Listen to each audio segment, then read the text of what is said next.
alona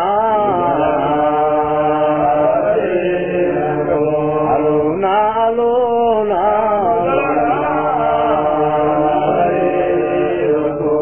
walari nabira magamila walari nabira magamila idulana lamdati walha idulana lamdati walha alina tabaru علينا تفضل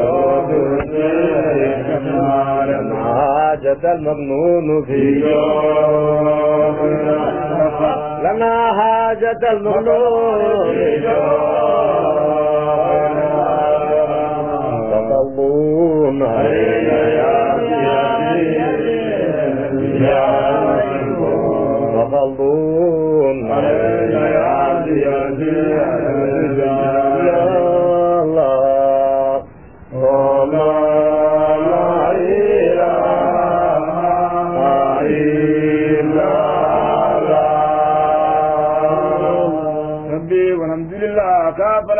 الله نرى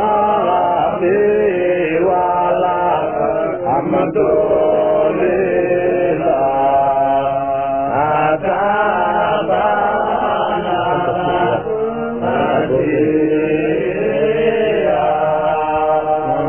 له سياء العلم والمعرفة وما ولا معنى له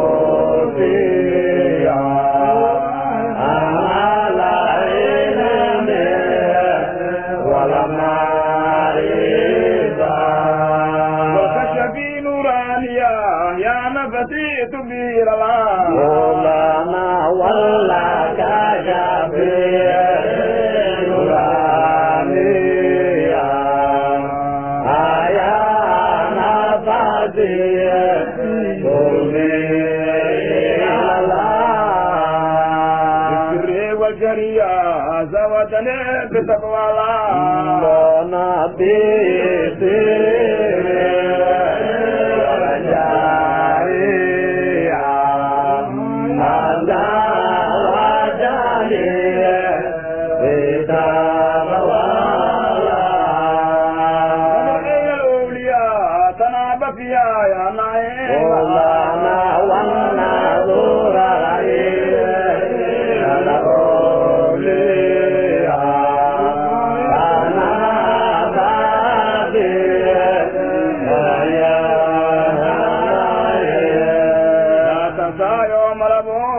شرف يا نفوس مولانا لا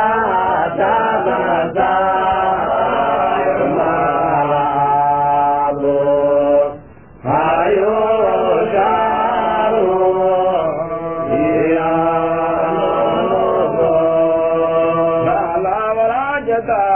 لا ولا برا مولانا لا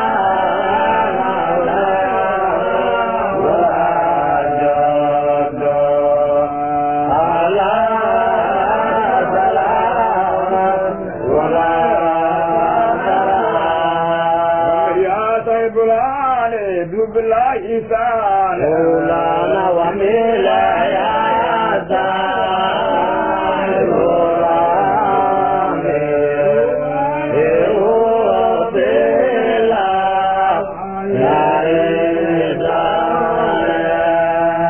بالوصي وداري وبسم الله يدريا مولانا الله بلا وداني وداني وبسم الله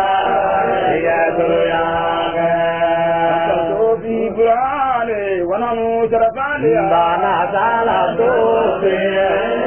يا قروان اوانا انو جرباني يا لاكيلاني ونانو بيسكي بانا واجبو لاكيلاني اوانا انو بيسكي دينو سادي وشيخ Bana wa mo yede Sudani Wajala mo Balagade Jale Badela Sane Rabbi Firdanuba Bana wa Jalila Ba Jalila Sane Rabbi Firdanuba Waluni wa bi wal ummati nabi Bana wa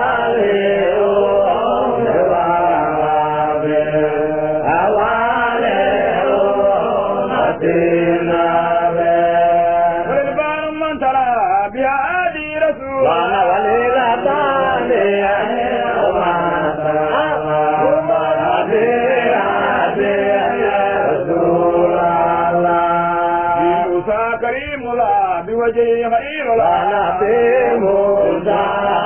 كلمولا الله في وجه غير ما رسول الله عبد القادر شيخنا محمد